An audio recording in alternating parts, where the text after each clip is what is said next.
주님께서 여러분과 함께 또한 사제의 영과 함께 루카가 전한 거룩한 복음입니다.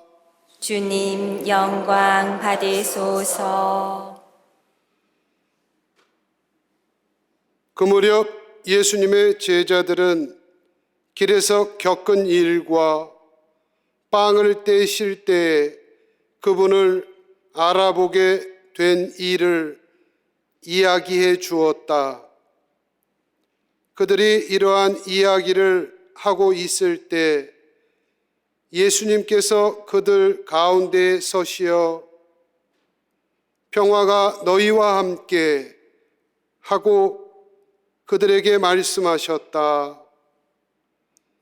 그들은 너무나 무섭고 두려워 유령을 보는 줄로 생각하였다. 그러자 예수님께서 그들에게 이르셨다. 왜 놀라느냐? 어찌하여 너희 마음에 여러 가지 의혹이 있느냐? 내 손과 내 발을 보아라.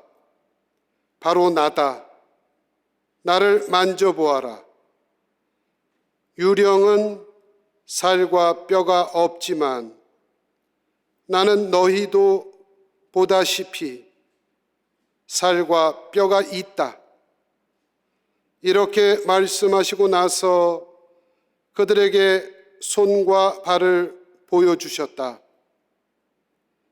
그들은 너무 기쁜 나머지 아직도 믿지 못하고 놀라워하는데 예수님께서 그들에게 여기에 먹을 것이 좀 있느냐 하고 물으셨다.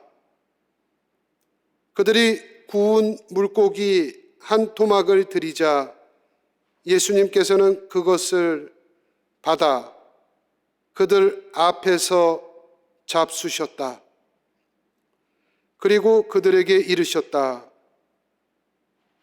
내가 전에 너희와 함께 있을 때 말한 것처럼 나에 관하여 모세의 율법과 예언서와 시편에 기록된 모든 것이 다 이루어져야 한다. 그때 예수님께서는 그들의 마음을 여시어 성경을 깨닫게 해 주셨다. 이어서 그들에게 이르셨다. 성경에 기록된 대로 그리스도는 고난을 겪고 사흘 만에 죽은 이들 가운데에서 다시 살아나야 한다. 그리고 예루살렘에서부터 시작하여 죄의 용서를 위한 회개가 너희 이름으로 모든 민족들에게 선포되어야 한다. 너희는 이 일의 증인이다. 주님의 말씀입니다. 그리스도님 찬미합니다. 평화방송 시청자 여러분, 찬미예수님, 찬미예수님, 특별히 고통 중에 어려움을 딛고 일어서려는 분들이 부활하신 예수님의 평화의 인사를 받으시기를 빕니다. 평화가 너희와 함께 하고 말씀하시는 예수님의 음성을 들으시기를 바랍니다. 부활 3주일을 지내는 오늘 저는 서울대교구 막내 성당인 항동 성당 모금 강론을 하려고 했으나 영적인 양식을 구하는 여러분들을 위해서 하느님의 간절함에 대해서 나누려고 합니다. 그리고 마지막에 짧은 모금 강론을 드리겠습니다. 인간의 간절함도 있지만 하느님의 간절함도 있습니다. 바티칸 회랑에 보면 최후의 만찬, 최후의 심판, 이런 명화들이 있습니다. 미켈란젤로의 최후의 심판 그림을 보면 하느님께서는 인간을 구원하시려고 팔을 쭉 뻗습니다. 근육이 다 보이죠. 그러나 그 손을 잡아야 되는 인간은 다 뻗지를 않습니다. 하느님께서는 인간을 구원하시려고 그 간절함을 그 팔에 담아서 힘껏 잡아 다니시려고 하지만 인간의 간절함은 그에 미치지 못합니다. 인간은 아쉬울 때 하느님을 찾습니다. 간절할 때는 하느님을 찾고 기도합니다. 모든 사제들은 병자성사를 드리러 중환자실에 가는 일이 자주 있습니다. 중환자실 앞에는 간절히 기도하는 가족들이 있습니다. 가족들은 꺼져가는 생명 앞에서 살려달라고 간절히 기도합니다.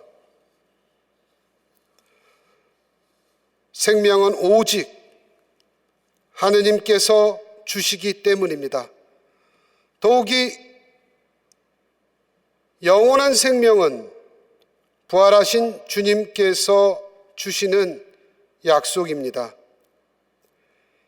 영원한 생명을 믿는 이들에게 주시려는 하느님의 간절함은 요한복음 3장 16절의 말씀에 잘 담겨 있습니다.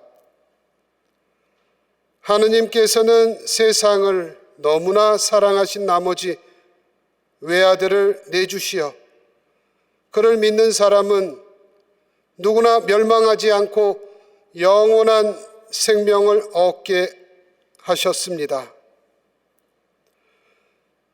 그 믿음은 간절하고 열정적인 믿음이어야 합니다. 하느님께서는 외아들을 주실 만큼 간절하게 우리를 구원하시려고 하는데 우리는 믿기만 하면 됩니다. 그분 곧 예수님을 믿기만 하면 영원한 생명을 주시겠다고 하셨습니다. 그러나 그 믿음은 간절한 믿음이어야 합니다. 믿는 이들에게 영원한 생명을 주시려는 하느님처럼 우리의 믿음도 구원에 대한 열정을 가져야 합니다. 간절함에 대한 대표적인 시편의 노래는 암사슴이 시냇물을 그리워하듯 하느님 제 영혼이 당신을 이토록 그리워합니다. 시편 42장 4절입니다. 암사슴에게 시냇물은 죽느냐 사느냐 문제입니다. 그냥 그리워하는 것이 아닙니다. 그 물을 마셔야만 삽니다. 암사슴의 그리움은 간절함, 바로 그것입니다. 시냇물을 마시지 못하면 죽고 마시면 생명을 얻게 됩니다. 암사슴의 뱃속에는 아기 사슴도 있습니다. 얼마나 더 간절합니까? 임신한 암사슴이 물을 찾게 됩니다. 그래서 생명을 얻습니다. 아기 사슴도 살았습니다. 그래서 암사슴이 그리워한다는 것은 생사가 갈리는 간절함입니다. 그 암사슴처럼 다윗도 하느님을 그리워한다고 했습니다. 믿는 우리도 암사슴처럼 하느님을 간절히 하느님을 만나야만 삽니다 하고 간절히 하느님을 찾습니다.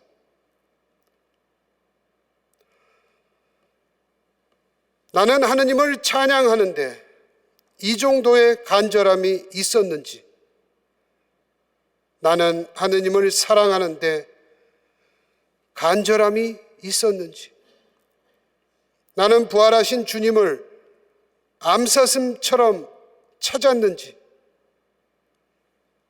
나는 하느님을 믿는데 죽느냐 사느냐의 문제처럼 처절하게 믿었는지 성찰해 봅시다. 주님, 암사슴이 시냇물을 찾는 것처럼 제 영혼이 하느님을 간절히 찾게 해 주십시오. 제 믿음이 열정이 있고 간절함이 담기게 해 주십시오. 부활 시기에 우리는 부활 축하합니다 라는 인사말을 서로 주고받습니다. 저는 창피하게도 부활 축하합니다 라는 이 귀한 인사말에도 소위 요즘 말로 영혼이 담김 없이 인사를 합니다. 부활 축하합니다. 또 카톡이나 문자로 부활 축하합니다. 그러나 그 인사말에도 간절함과 진실함이 담겨 있어야 합니다. 그래야 비로소 충만한 기쁨이 담긴 부활 인사가 됩니다. 그 부활 인사에는 하느님의 간절함도 우리가 깨닫고 인사를 해야 됩니다. 그토록 우리를 살리시려는 하느님, 그토록 우리에게 영원한 생명을 주시려는 하느님을 깨닫고 깊이 감사드리면서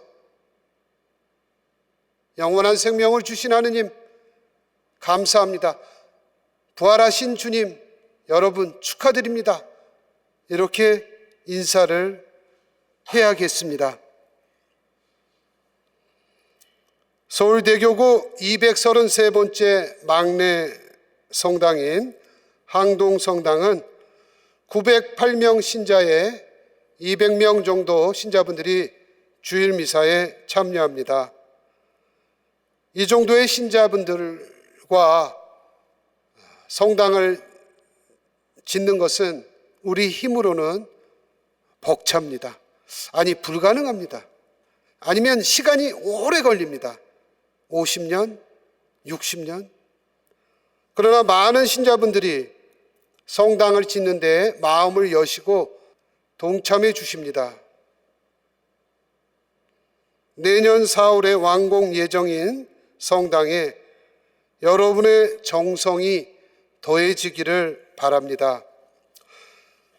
성전 건립에는 많은 기도와 봉헌이 필요합니다.